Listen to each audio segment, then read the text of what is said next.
Essa palavra vai abrir seus olhos espirituais para o plano eterno que Deus tem contigo. Se você está sedento por algo novo, extraordinário e transformador, fica comigo até o fim e receba essa revelação. Meus irmãos, vamos à carta aos Colossenses, capítulo 1. Ele, desde o princípio, como Criador e restaurador da família. Eu queria começar aí do verso 9. Capítulo 1, a partir do verso 9. A igreja em Colosso, uma igreja boa, igreja próspera, uma igreja visitada pelo apóstolo Paulo com esta carta, também doutrinária, para orientar a igreja quanto à fé, né? Não é uma igreja que recebeu muitas repreensões, mas recebeu muitos alertas. Estava ali exprimida entre Herápolis e Laodiceia, e com certeza recebendo alguma influência da igreja de Laodiceia, uma igreja rica, que nós bem conhecemos, mas que tinha se tornado morna espiritualmente. Uma igreja que desencaminhou na sua comunhão, na sua intimidade com o Cordeiro de Deus, por isso foi severamente repreendida por Cristo, através da revelação do Apocalipse. Mas Colosso, embora estivesse sofrendo algumas influências negativas, que dá para entender que não tinham se desencaminhado totalmente e estavam ainda vigilantes, por isso o apóstolo lhes alerta. Principal influência, ideologias e filosofias, somente as gregas. Já naquele tempo se ensinava outras teorias da criação, distinta da teologia bíblica, já naquele tempo. Hoje nós sofremos, principalmente no mundo ocidental, onde a academia por vezes quer empurrar a goela abaixo alternativas teóricas à criação que não seja as escrituras sagradas. Mas isso não é de hoje. O inimigo das nossas almas já trabalha assim faz muito tempo.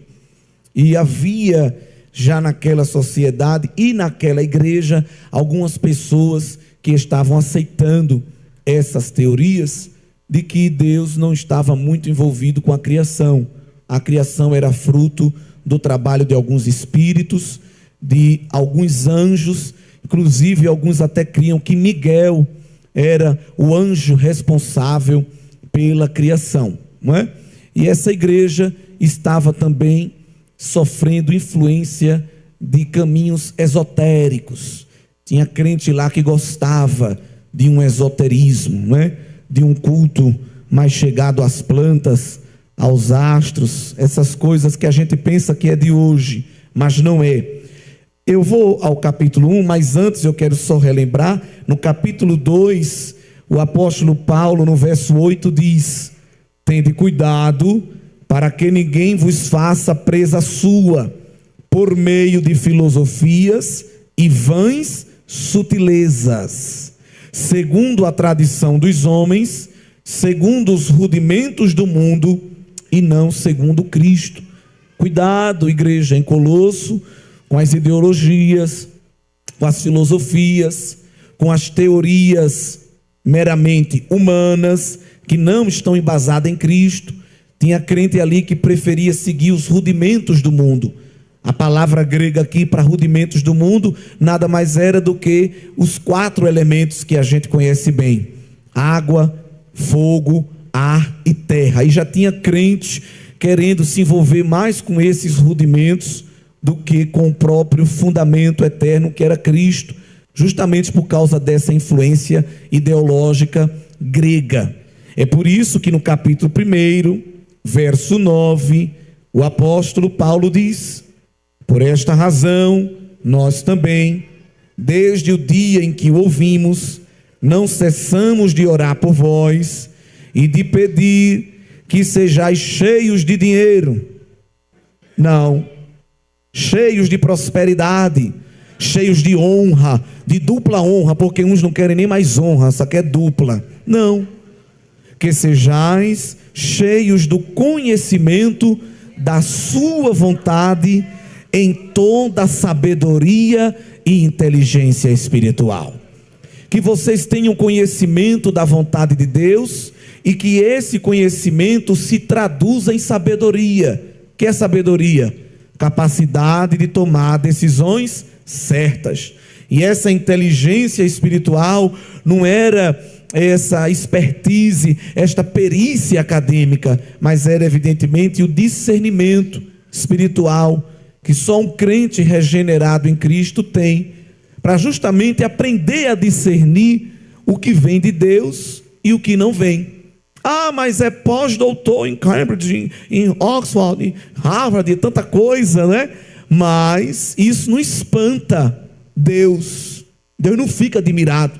E é pós-doutor? Não, porque o fundamento da criação não está num diploma, nem num currículo Lattes, não é isso? Quem dá a última palavra sobre as verdades eternas é o Deus eterno que esta igreja crê e adora.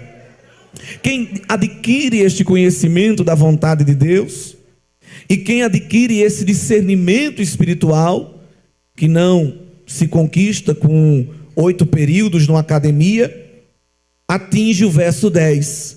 Passa a andar dignamente diante do Senhor, agradando-lhe em tudo, frutificando em toda boa obra, e esse crescimento só cresce.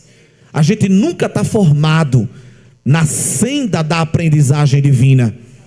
Nenhum crente, ele pode estar presente aqui no lançamento da pedra fundamental do primeiro templo da Paraíba, ele pode ter traduzido a primeira Bíblia para o português ou para o nordestinês, ele pode ter fundado o departamento da família, o coral Cântico de Moisés, o conjunto vosso pentecostal, entendeu?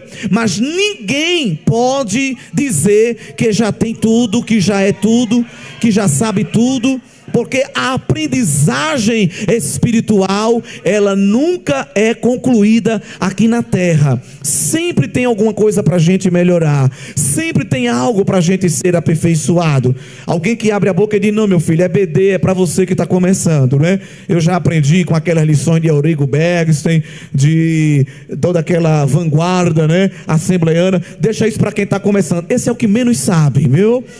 Esse é o que tem menos conhecimento, porque a gente estuda 4 anos e recebe um diploma para aprender que a gente sabe alguma coisa. Aí faz mais 2 anos para um mestrado, para a gente descobrir que não sabe quase nada. E depois faz mais 4 anos um doutorado para descobrir que a gente não sabe na verdade coisa nenhuma. Quanto mais a gente estuda, mas a gente descobre que o oceano é profundo, não é fundo, é profundo. Agora a criatura fez um básico de 15 dias em teologia, com 2 apostilas xerocadas, arrumou um anel, falsier, botou no dedo, engrossou a voz e diz: eu não consigo ouvir mais qualquer pessoa pregar, eu tenho um básico em teologia xerocado. Tu é o que menos sabe, benção. Porque quando um homem e uma mulher começa a aprender as coisas de Deus, ele para a teologia e entra na doxologia. Que é isso? Romanos 11. Quando Paulo começa a estudar a doutrina da salvação, soteriologia, Paulo já era inteligentíssimo, mas quando ele começou a penetrar, a se aprofundar na doutrina da salvação, esposada na carta aos Romanos, que é o tratado soteriológico cristão, Paulo chegou uma hora que ele teve que parar de estudar teologia para compor canção, doxologia, adoração. Ele parou, deixou os livros de lado, as enciclopédias, o tablet, a caneta, e disse: não, eu tenho que adorar, porque é muito grande. Ó profundidade das riquezas, tanto da sabedoria como do conhecimento de Deus. Aleluia. Quão insondáveis são os seus juízos e quão inescrutáveis os seus caminhos. Eu estou pisando e não estou achando fundo, porque o conhecimento de Deus não é fundo, é profundo, porque o fundo a gente até pisa, mas Paulo estava mergulhado naquele oceano volumoso de revelação e disse: não, quem compreendeu o intento do Senhor? Quem foi seu conselheiro? Quem deu a ele emprestado para que ele tenha que devolver? Porque dele, por ele, para ele são todas as coisas. Glória, pois, a ele eternamente. Amém. Glória a Deus. Romanos 11, do 33 ao 36, é uma pausa doxológica de uma pessoa que estudou muito. Então, quando você quiser saber se alguém sabe muito de Deus, você observe se essa pessoa é um bom adorador, se essa pessoa é uma boa adoradora. Porque quanto mais a gente se aproxima dele, descobre que ele é grande e que a gente é quase nada. Glória, não é? E tem muita gente precisando dar uma volta em Romanos 11 e lembrar que dele, por ele e para ele são todas as coisas. É essa realidade que Paulo apresenta aos Colossenses. O personagem central da canção de Paulo é Cristo. Aliás, Paulo também era compositor. E nós vamos ver algumas canções registradas nas epístolas, nas cartas pastorais. Romanos 11, Efésios 1, Colossenses 1, Filipenses 2, são canções. Leia em casa, tarefa de casa, leia essas canções. Romanos 11 a gente já leu. Colossenses 1 estamos lendo, mas leia também Efésios 1 e Filipenses 2. Você vai ver o tema central do louvor de Paulo, da adoração de Paulo. Não era quem te viu verá? Se prepare, aperte o cinto que está chegando a bênção. Levanta o braço para pegar o pacote da vitória que está descendo. Não, nada disso.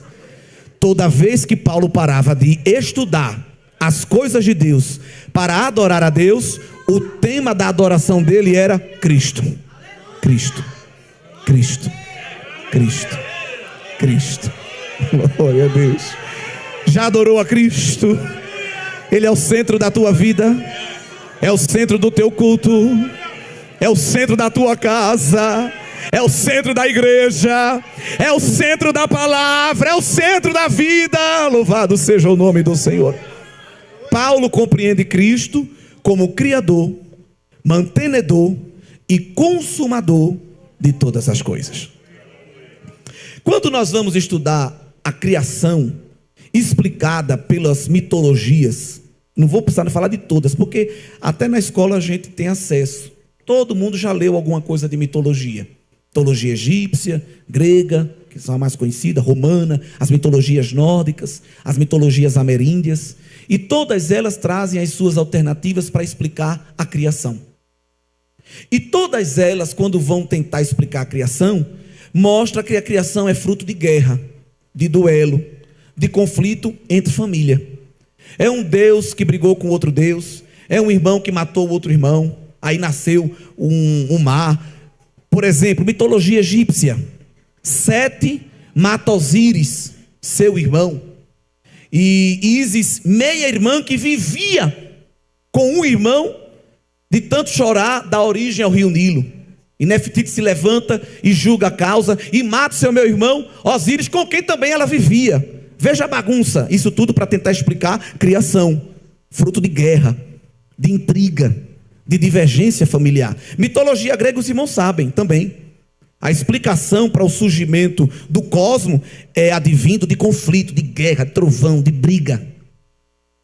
Quando nós vamos para a Bíblia, aleluia, ver a explicação de Deus para a criação, não tem guerra, não tem conflito familiar, tem reunião familiar, glória. Tem o Pai, o Filho e o Espírito, que são pré-existentes, eternos, autoexistentes, criadores, mas não criados, que tudo contém, mas não são contingente, glória, que dão início a tudo, mas por nada foram iniciados, porque Deus é tão grande que Deus cria matéria, cria a energia e cria o tempo e fica fora de todos eles. Porque Deus cria matéria, mas diz lá em João 4, na boca do Filho, porque Deus é Espírito. Então ninguém pensa em Deus como um velhinho de barbas brancas, um grande vestido branco, sentado com um cajado na mão, porque Deus é Espírito, Ele não depende da matéria. Deus fez a energia, mas não precisa de energia nem de combustível para se mover. Pelo contrário, Ele é a energia que nos move. Atos 17, Paulo disse para os gregos: é nele que nos movemos, é nele que existimos, é nele que respiramos. Glória a Deus, não é? Então Deus fez a energia, mas ficou fora da energia. E Deus fez o tempo e também ficou fora do tempo, porque Ele é eterno. É o Olã, o Senhor eterno, aquele que era, que é e que há de vir. As tradições milenares orientais amavam adorar os astros, porque como viam os astros mais acima e não tinham acesso, buscavam geralmente divinizá-los. É por isso que Deus já desce a marretada na cabeça da mitologia, quando Ele começa logo dizendo que no princípio criou os céus e a terra. Então Ele já mostra que criou o que está no alto e o que está embaixo. As divindades ali do Egito, da Babilônia, da Assíria, muitas delas eram astros. Aí Deus destrói essa mitologia da criação quando diz na boca de Isaías, capítulo 43, antes que houvesse dia, eu era, no original. Vocês estão lá, Deus Sol, Deus Lua, e Deus diz, antes que houvesse tempo, eu já projetava o tempo. Aleluia. Então, queridos irmãos, a explicação da criação na cosmovisão judaico-cristã, que é a revelação da palavra de Deus, não é fruto de conflito. É o pai olhando para o filho, olhando para o Espírito, dizendo, a gente já fez tudo, mas está faltando uma coisa. Vamos fazer o homem. E que tal a gente fazer ele a nossa imagem e semelhança? Vamos fazer ele parecido com a gente, na imagem, na semelhança moral, no caráter, nos valores éticos, né? Combinado.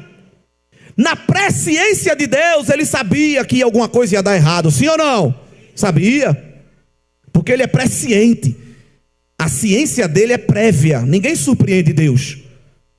E conversando com o pai e o filho disse, quando der errado, pai, eu vou lá, porque só eu corrijo. Glória. Às vezes algumas pessoas, até no calor da emoção, pregam que quando o diabo fez a bagunça no Éden, Deus fez o lançamento do plano B. Mas não foi o plano B, foi o plano original. Deus só tem um plano. Glória, Ele é soberano, né? Aí o pai disse, mas filho, você vai para lá se tornar igual a eles, porque o diabo, ele quis ser igual a Deus, por isso ele caiu do céu. Mas o filho quis ser igual ao homem, por isso ele desceu do céu. É diferente, porque cair é um ato involuntário, cair da escada, mas descer é um ato voluntário. Eu desci a escada, o filho desceu e disse ao pai, eu vou lá. Aí o pai disse, combinado, você vai, mas você volta. Você vai abrir mão da glória, mas quando você cumprir o plano da redenção, eu devolvo a glória. Sem a glória você não fica, porque eu não dou a minha glória a outrem. Aleluia. Aí o filho disse, tá bom pai, eu volto. Só que quando eu encarnar e me revelar, eles vão começar a me conhecer, e vai gerar um vínculo, vai gerar uma proximidade, e eu vou voltar assim, abruptamente, pronto, eles vão ficar só. Pai, eu volto, mas com uma condição, eu quero um igual a mim lá, eu quero outro consolador com eles. Glória. Eu subo, mas o Espírito tem que descer. Glória. O filho pediu ao pai que o Espírito fosse derramado, para que continuasse cuidando da coroa da criação. E tudo isso, irmão, está revelado nas Escrituras. São os planos eternos de Deus. Tudo foi arquitetado pelo Criador. E é por isso que o apóstolo Paulo, ele começa dizendo no versículo 13 deste capítulo 1 de Colossenses, que o Filho nos tirou da potestade das trevas e nos transportou para o reino do seu amor, em quem temos a redenção pelo seu sangue. Redenção significa resgate. Fomos resgatados do plano de Satanás para o plano de Deus Pai.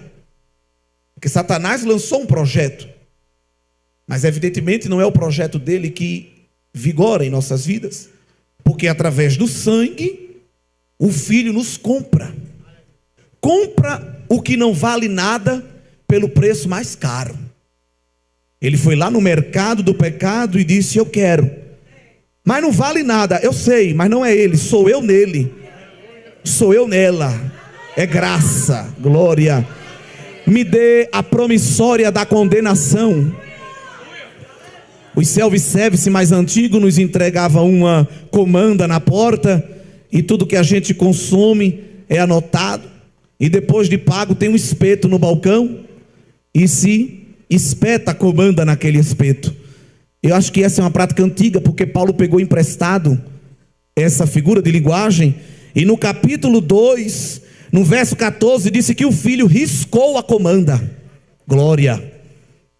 Cadê a dívida dela? Ah, fez muita coisa que não presta, é? Está riscado com meu sangue. E não espetou no espeto do balcão do diabo, não. Espetou na cruz, está aqui no versículo 14. Ele pegou a cédula que nos era contrária, tirou do meio de nós e cravou na cruz. Quando o diabo aponta o dedo para pecar, Jesus olha para a cruz e disse: olha aqui, ó, foi pago, foi resolvido, louvado seja o nome do Senhor. Ele nos tirou desta potestade das trevas, nos deu esta redenção pelo seu sangue. E por isso o verso 15, Paulo canta dizendo que Cristo é a imagem do Deus invisível, primogênito de toda a criação. Os teólogos liberais usam esse versículo para dizer: olha aí, Cristo foi criado, ele é primogênito. Mas nós temos que entender o significado da palavra primogênito. Nem sempre, num contexto bíblico, se refere ao primeiro filho.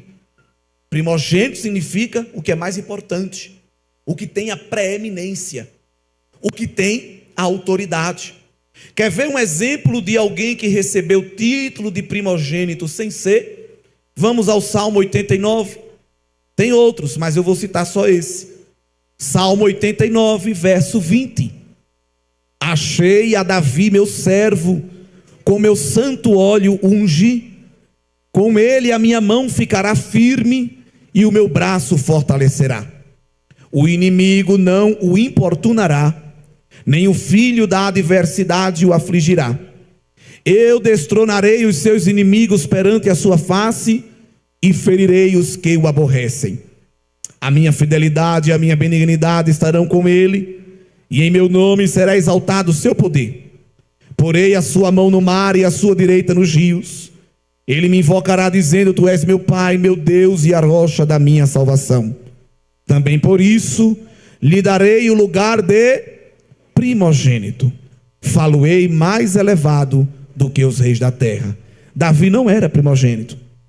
De uma lista de 8 irmãos, era o mais novo. Era o último da lista, que nem o pai considerou na lista, não é? Mas Deus diz de Davi: vai ser o primogênito dos reis da terra, vai ser o mais importante. Vou colocar ele na posição de autoridade. E isso apontava para a raiz de Davi, que é Cristo, o rebento de Jessé. Por isso que aqui Paulo, em Colossenses 1, diz que Cristo é o primogênito de toda a criação. Ele é que tem o comando.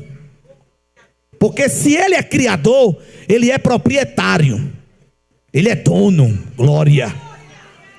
Por isso que Paulo disse que ele nos comprou com um bom preço. Por isso nós devemos glorificar a Deus com o nosso corpo. Ou não sabeis que não sois de vós mesmos? Por isso que um crente lavado, regenerado, santificado em Cristo não pinta de batom no seu abdômen: meu corpo, minhas regras. Porque não é mais nosso. O corpo não é mais nosso, e nem as regras. Agora é ele. Comprou, não é? Se tem alguém aqui dizendo assim: o meu corpo eu faço o que eu quero, você tem que ser liberto ainda. Você não foi comprado. Você ainda está na mão do diabo, me permita lhe dizer. Mas quando você é comprado pelo mestre, glória, se torna servo dele, não escravo. E ele diz: eu não quero que seja só servo, eu quero que seja amigo. Eu não quero que seja só amigo, eu quero que seja filho. Eu não quero que seja só filho, eu quero que seja herdeiro. Louvado seja o nome do Senhor Jesus. Essa pessoa que está do seu lado era inimigo de Deus. Olha aí para ela, não fale nada, só olhe. Está aí do seu lado o inimigo de Deus. Prestava para nada.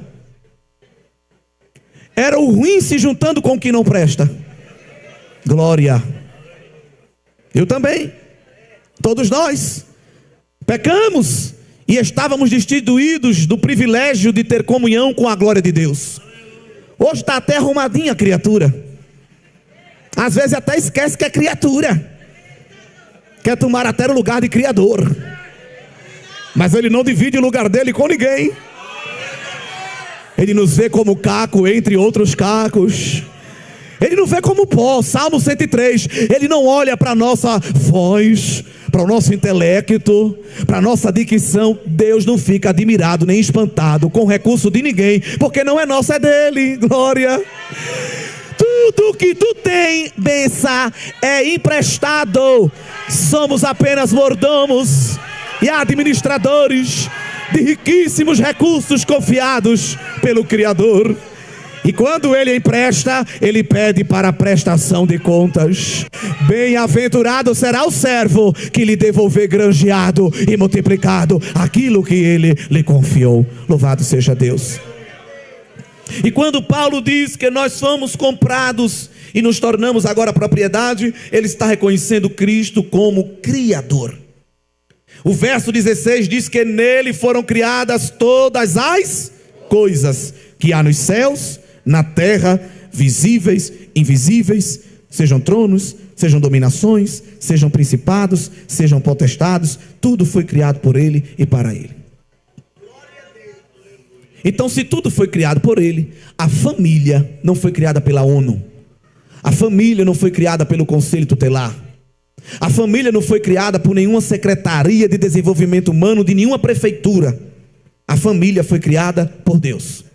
Então, com toda licença, aqueles que dizem que defendem a família é defendida por quem criou ela, e bem defendida. Glória. Aleluia. Porque quando Deus viu Adão solitário, disse: não é bom que o homem esteja só, eu vou fazer uma adjutora. O feminismo radical diz: olha aí como Deus é mau. Fez a mulher para estar abaixo do homem, atrás do homem. Não é isso. No próprio original, Deus disse: eu vou fazer alguém para complementar. Tem algo nela que falta nele, tem algo nele que falta nela, vou completar. Adão nunca tinha visto uma mulher, sim ou não? Mas quando acordou do sono que viu Eva, não ficou: o que é isso? O que é isso? Não. Deus fez o homem para a mulher. Quando ele acordou que viu, disse: rapaz, gostei, e essa é minha. Não acho estranho quando um menino olhar para uma menina e se sentir bem quando vê-la. Não é pecado nem é demônio não, irmão, é criação de Deus mesmo, é para se sentir bem. Agora, claro, a sexualidade, que é criação de Deus e não do diabo, como o catolicismo romano medieval quis pintar o quadro, foi feita para ser usada no matrimônio heterossexual, monogâmico e indissolúvel. Ponto final. Eu não concordo, você tem essa liberdade, mas é ponto final, é a palavra de Deus, verdade absoluta, intransponível e indelével. Mas quando Deus faz a mulher e o homem, colocam eles em posição de igualdade. E os feministas radicais pegam o texto de Efésios 5, quando diz que a mulher tem que ser submissa. Olha aí, tá vendo? Que Deus é misógino, sexista, machista, que diz que a mulher tem que ser submissa ao marido. Lê o texto todo, benção. Vê o que é que Deus diz para o homem em Efésios 5. E vós, maridos, amai a vossa esposa. Amor é algo subjetivo. Tem um marido que nunca olha para a esposa com um olhar amoroso, romântico, nunca escreve uma carta, nunca deu uma rosa, nem um pedaço de mato e meio fio. Aí ela diz: você me ama. Eu amo. Mas você não demonstra, eu amo do meu jeito. É subjetivo. Como Jesus sabe que tem uns camaradas que diz isso, ele diz, não é para amar de maneira subjetiva não, benção. Tem um padrão objetivo para amar. Vós, maridos, amai a vossa esposa como Cristo amou a igreja, a si mesmo se entregando por ela. Glória a Deus. Então, se Cristo é a criação de tudo, se tudo foi criado por Ele, a família também é criação de Deus. Só que tudo que Cristo criou, Ele sustenta e mantém. Então nós aprendemos desse texto que Cristo é criador. Mas o verso de número 17 nos diz que Ele é antes de todas as coisas e todas as coisas subsistem por Ele. Então Ele não só criou todas as coisas, Ele mantém, Ele sustenta todas as coisas. Então, se Cristo criou a família, Ele também é responsável pela sustentação das famílias. Tanto na sustentação material, como na sustentação espiritual. No tocante à sustentação material, Ele diz em Mateus 6, buscai o reino de Deus e a sua justiça. Aí os adeptos da ideologia da prosperidade dizem, e todas as coisas vos serão acrescentadas. Corrija isso aí. Não é todas as coisas, e todas essas coisas vos serão acrescentadas. Mas que todas essas coisas? Isso é um pronome demonstrativo reflexivo. Volte o texto, dê uma ré e vá lá no comecinho do parágrafo. Que todas essas coisas são as coisas pelos quais os homens estavam preocupados. E quais são? 3. O que é a vez de comer, o que é a vez de beber e o que é a vez de vestir. Jesus disse, eu sou responsável com o Pai de cuidar do que vocês vão comer, do que vocês vão beber e do que vocês vão vestir. Agora a criatura fica abrindo a boca dizendo, eu preciso daquela bolsa dourada para combinar com o meu cinto dourado. Você não precisa. Se precisasse, o Pai já tinha mandado, porque Ele cuida. Você não precisa, não é uma necessidade. Eu preciso daquele perfume. Não, você não precisa. Entendeu? O que é necessário para comer, para beber e para vestir, Ele manda. Mas Ele é tão bom, irmão, que Ele tem mandado um bocadinho a mais. Ele tem mandado. Alguém confirma que Ele tem mandado um bocadinho a mais? Ele é bom, Ele cuida nos mínimos detalhes. Sirva a Deus com a sua família e você verá ela desfrutar da providência do El Shaddai, o Deus que sustenta todas as coisas. Aleluia. E se alguém está passando por privações ou provações, eu quero tranquilizar a sua alma. O nosso Deus é o Deus sustentador e mantenedor. A tua família não precisa de incentivo fiscal, de ajuda de ONG. A tua família não precisa de esmola. Não, a tua família vive o cuidado de Deus. Ele ainda abre ribeiro em Querite e ainda dá ordem a Corvo para sustentar profeta com pão e carne em tempos de escassez. Abra sua mão e receba a providência de Deus. Vai chegar na tua casa o que tu precisa. Não te preocupa, trabalha, seja fiel, seja santo, porque Deus vai cuidar nos mínimos detalhes. Glória a Deus, Ele cuida. Ele cuida. Pai de família que está aqui, Deus não vai deixar você desonrado. Davi disse, eu nunca vi um justo desamparado ser, nem a sua descendência mendigar o pão. Ei, meu irmão, você morre, mas Deus fica cuidando da sua família, por causa do testemunho que você deu enquanto viveu, viu?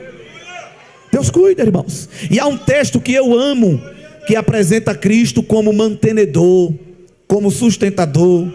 Vamos ao Salmo 104. Tem vários, mas esse aqui é um dos que eu mais gosto.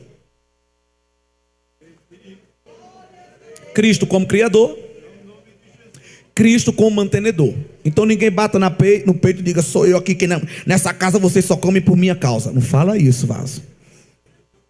Jesus tira teu fôlego, te leva embora e mostra quem é que cuida da casa. Tributemos a Ele a nossa providência. nossa força física, nossa intelectualidade, o trabalho, é tudo porque Ele tem nos dado. Salmo 104, verso 21. Os leõezinhos bramam pela presa e de Deus buscam o seu sustento. Nasce o sol e logo se recolhem e se deitam nos seus covis. Então sai o homem para a sua lida e para o seu trabalho até a tarde. Cristo criando nicho ecológico. Por que é que tem criatura com hábito noturno e criatura com hábito diurno? Para não congestionar. Até isso ele pensou. Quando anoitece, o leão se recolhe. Glória. Não, o leão sai para caçar, vai lá, pega alguma coisa e tal. Mas de manhã, as principais feras estão recolhidas. Por quê? De manhã vem a coroa da criação trabalhar. Até isso Deus cuida, não é? Deus cuida. Lá na selva, glória a Deus. Então sai o homem para a sua lida e para o seu trabalho até a tarde. Verso 24. Ó Senhor, quão variadas são as tuas obras. Todas as coisas fizeste com sabedoria. Cheia está a terra das tuas riquezas. Tal é este vasto e espaçoso mar, onde se movem seres inumeráveis, animais pequenos e grandes. Ali passam os navios, o Leviatã que formaste para nele folgar. Todos esperam de ti que lhes deis o seu sustento. Quando, irmãos? Em tempo oportuno. Alguém tem outra tradução aí? No devido tempo. Então não fique desesperado, porque Ele sabe a hora de trazer a refeição. Ele sabe a hora de trazer a refeição da minhoca, da bactéria, dos vermes detritívoros. Quanto mais não saberá a hora de trazer o alimento e a providência da coroa da criação. Verso de número 28. Dando-lhe tu, eles o recolhem. Abres a tua mão e enchem-se de bens. Escondes o teu rosto e ficam perturbados. Se lhe tiras a respiração, morrem e voltam ao próprio pó. Envias o teu espírito e são criados, e assim renovas a face da terra. Um homem precisa que, quando fecha um shopping center, por exemplo, toda uma equipe venha trabalhar para botar as coisas no lugar, para só de 9, 10 horas da manhã do outro dia, alguém possa entrar e encontrar tudo nos trinques. Jeová só dá uma olhada na terra. Aleluia. Uma olhada de Deus na terra. Ele diz aqui no texto, Ele renova a terra, só passando o olhar dele. Tu crê que Ele está olhando lá a tua casa? Eita Deus grande. Tu crê que Ele está olhando a tua parentela, a tua descendência? E no olhar de Deus, quando Deus volta o rosto para te mirar, Ele despede a bênção dele sobre a tua casa, sobre a tua família. Tudo que o homem faz tenta replicar o que Deus fez, só que em menor escala. Porque a gente, irmão, é tão limitado que para subir a água de um térreo para o primeiro andar tem que ter uma bomba hidráulica, não é? Tem que ter uma bomba hidráulica para subir a água do térreo para o primeiro andar. Qual é a bomba hidráulica e o cano que Jeová coloca para mandar a água das superfícies hídricas da terra subir para as nuvens? Onde é que está esse cano? Cadê essa bomba hidráulica? Ele criou o ciclo da água. Lá em Pernambuco é Compesa. Quem é o técnico hidráulico que comanda o ciclo da água? Ninguém. Ele criou só a temperatura para a água evaporar e condensar. Quando ele quer, a água sobe. Quando ele quer, a água desce. Se tiver algum meteorologista, eu respeito a profissão e acho linda, mas estuda 5 anos para dizer, olha, pela aqui as camadas de ar, as nuvens, o alinhamento, aqui tudo, vai chover muito. A Jeová diz, vai não, meu filho, vai não. Porque o ciclo da água está na minha mão. Aleluia, aleluia, aleluia. Mas não vai dizer que eu sou negacionista não, porque depois eles cortam a pregação e botam pastor negacionista, disse que meteorologia não serve para nada. Serve, irmão. Serve para mostrar que Deus é grande. Aleluia! Tudo está sendo cuidado. Ele criou a família, Ele também sustenta a família. O que está faltando Ele vai trazer e vai colocar no lugar.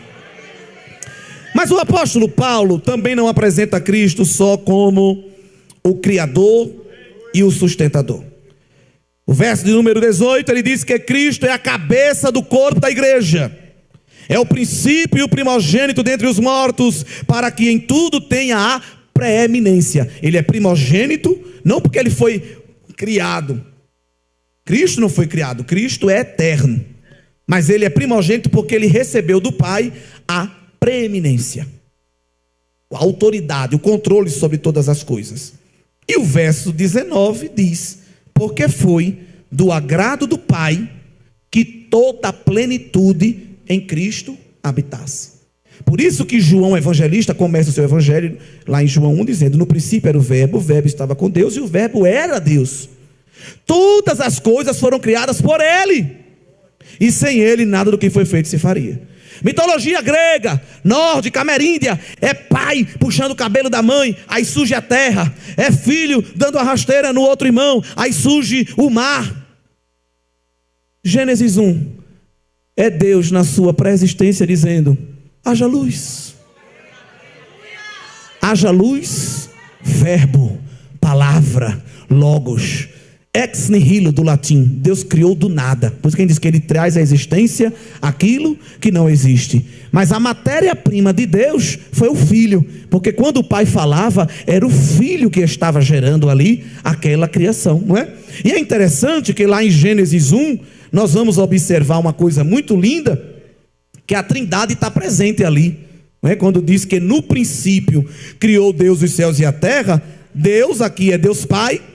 Criou aqui, evidentemente, é um ato feito pelo verbo, que aparece no verso 3. E disse Deus: haja luz. Quando disse Deus, esta frase de Deus, esta palavra que Deus está falando, é o próprio Filho, é o Logos.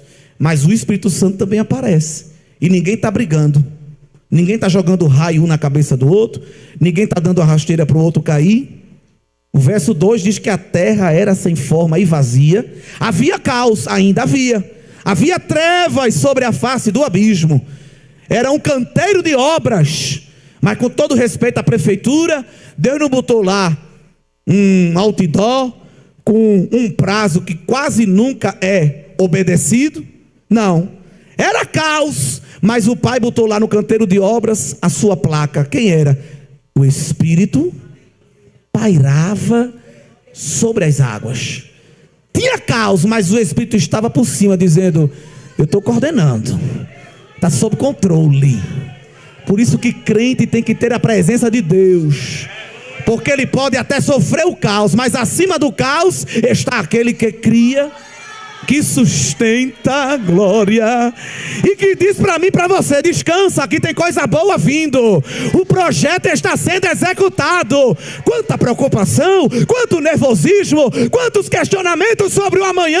O teu amanhã já está preparado, através da palavra que vai ser gerada e vai produzir vida, através de Deus Pai.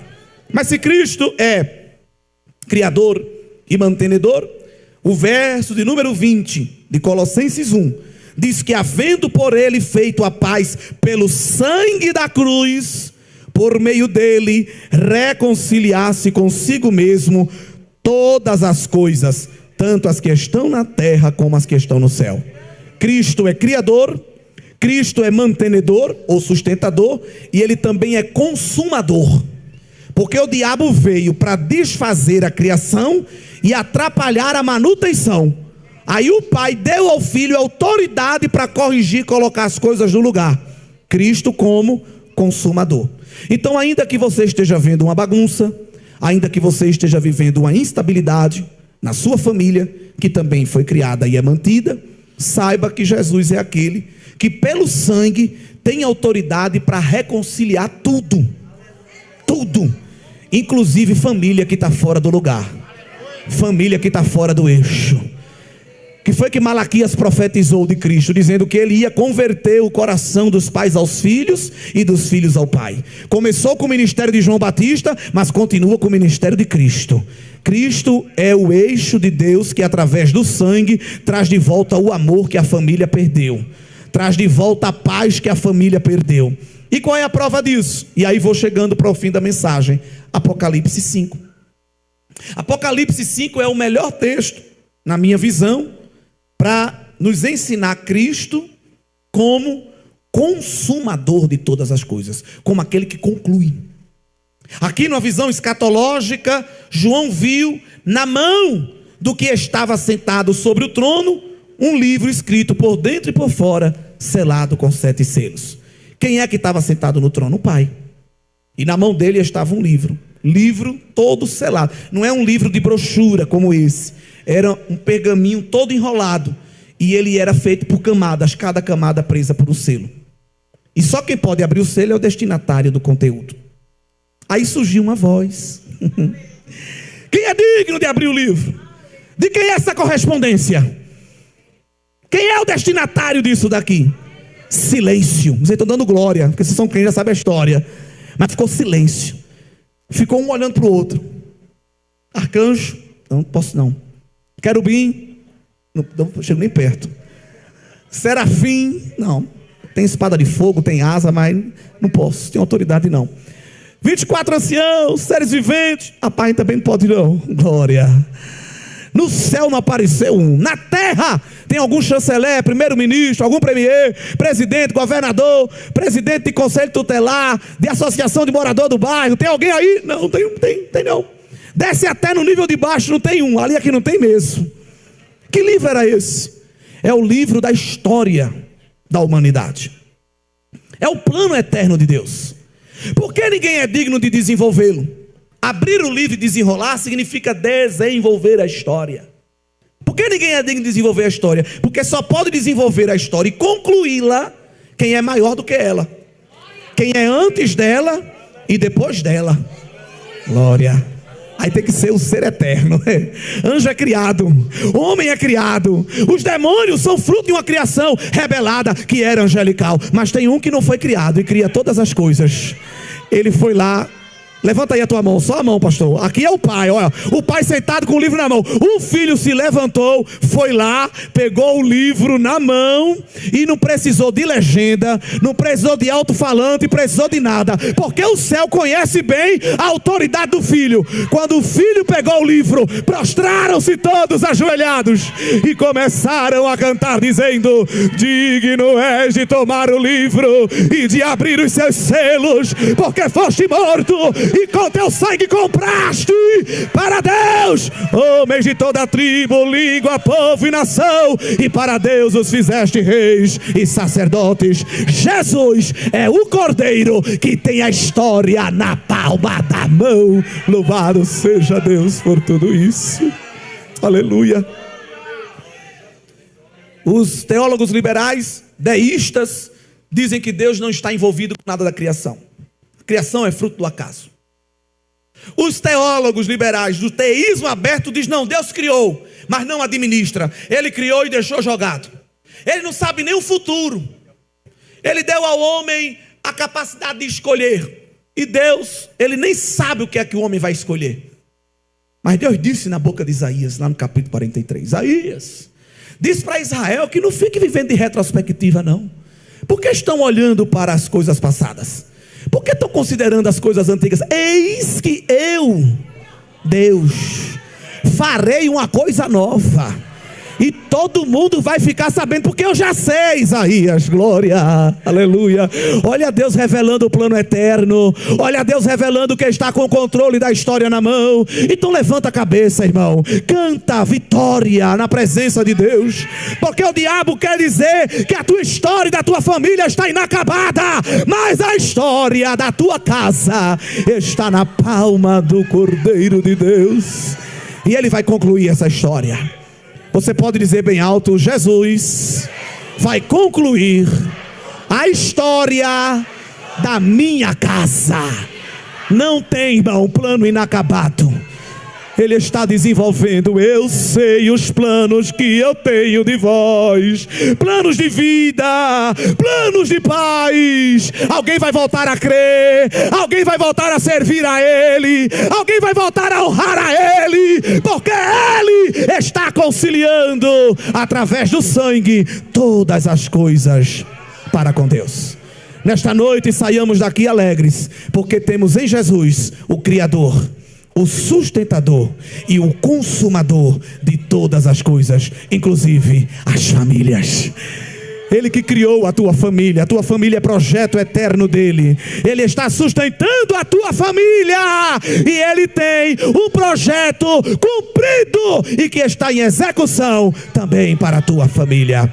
E eu quero dizer, queridos pastores, obreiros, líderes que trabalham aqui com família, estamos sofrendo muitos bombardeios, sim, vendo muitos escândalos, sim, muitos corações esfriados, mas através de um culto, irmão, como esse, assim, enquanto a palavra está sendo pregada, nesta noite Deus está anulando muitas maldições, muitas palavras de maldição que foram expedidas na boca do diabo, do acusador, estão sendo anuladas, e Deus está usando a maldição como matéria-prima para transformar em bênção.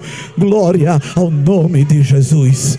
Entra com a tua família no altar de Deus e verás os planos soberanos dele sendo executado na tua casa. E a conclusão de tudo isso é uma grande família, que Deus gosta de estar perto do povo. Os deuses mitológicos têm aversão aos povos, né? Vivem lá num ambiente onde são intocáveis. Mas o Deus transcendente, pré-existente, é imanente. Gosta de se relacionar, gosta de se envolver, gosta de chegar perto. Ele visita a nossa casa, Ele olha nos nossos olhos. Aleluia. Quando a gente está cansado no caminho de Emaús, olhando só para trás e dizendo: tadinho, ele era tão bonzinho, profeta, vivia dizendo que ia ressuscitar, mas hoje é o terceiro dia e nada, só olhando para trás. Mas o consumador da história dizendo: nada, rapaz, tu não sabe de Bíblia, mas eu vou te ensinar a minha palavra, eu vou aumentar a tua fé, vou dar um passeio contigo para revelar o meu plano. E Deus revela o plano dele através da palavra. E Jesus podia dizer: fica aí, bando incrédulo, bando cru, vocês não servem nem para crer. Mas ele é Deus imanente. Ele gosta de fazer visita na casa de crente complicado. Ele gosta de chegar no lar onde a tristeza está. Aleluia. Alguém só vai se tiver uma carne assada. Alguém só quer ir na tua casa se tiver festa. Jesus chega na casa para transformar o choro em festa. Glória. Eu vou lá, Jairo, continua crendo aí que eu vou chegar lá. É no meu tempo, não é no teu não. Fica crendo aí, mas eu vou lá. E quando Jesus chega lá de embora, sai tudinho. Sai, bando de linguarudo, sai, bando de chororô, porque agora eu vou dizer a esta menina que ela vai viver. Ela não está morta, ela está dormindo. Aleluia. Irmão, vocês são crentes, vocês estão dando glória. Jesus, quando disse isso na casa de Jairo, o povo riu. Vocês são doidos, como é que a menina está dormindo? Ele disse: sai, vocês não vão ver. Bando de incrédulo. Só vai entrar Pedro, Tiago, João, Jairo e a esposa. Glória. Jesus não vai precisar cantar 7 hinos, não vai precisar cantar 3 corinhos de fogo, não vai precisar fazer um trejeito, regalar um olho. Ele só vai dar uma palavra: menina, levanta. Sobre a forga. Vai ser uma palavra, tu crê? Vai ser um toque, tu crê? Uma visita do mestre. Sobre a forga. Ele está chegando na tua casa para mostrar que ele é criador, mantenedor e sustentador de todas as coisas. Aleluia. Curva a sua cabeça, eu quero orar por você. Senhor, muito obrigado por este culto. Muito obrigado pela tua presença. Muito obrigado pela tua palavra. Nós estamos abrigados nela, Senhor. E tu sabes as lutas que nos assaltam, os medos, os pavores, os temores, mas nesta presença, neste refrigério, eu te peço, abraça a alma de cada família aqui. Anda, rabarador, que me cama sobre a folha. Abraça a alma deste crente, Deus, agora, e faz ele sentir que tu és o criador dele e dela, que tu és o comandante, o general, tu és o preeminente, tu és o primogênito, tu estás na frente, tu estás no comando, tu preside, tu domina todas as coisas. Nos prostramos diante da tua vontade, reconhecemos a tua soberania e pedimos que tudo que está fora do lugar, o Senhor dê uma ordem e coloque no lugar, porque tu és consumador e reconciliador de todas as coisas. Teu sangue foi derramado por nós, Senhor. Anda, amandará súbria. O teu sangue foi derramado e clamamos o teu sangue agora. É o sangue que liberta. Ai, liberta, Deus, alguém que está prostrado na prostituição. Liberta alguém que está prostrado na inveja, na incredulidade, na irreverência, na malícia, no materialismo, na frieza, no ceticismo.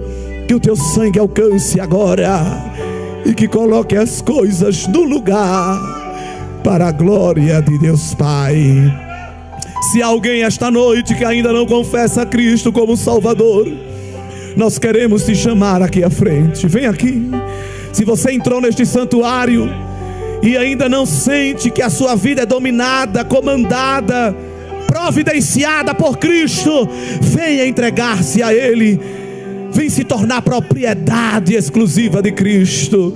Se a tua família está sofrendo terrores, vem se abrigar na presença do Mestre querido. Se essa palavra falou com você, compartilhe com alguém que precisa ouvir. Deixe um comentário ou seu pedido de oração. Estamos juntos em fé. Permaneça firme, porque Deus é contigo. E não se esqueça de curtir e se inscrever. Isso é essencial para que essa mensagem alcance ainda mais vidas. Deus te abençoe poderosamente.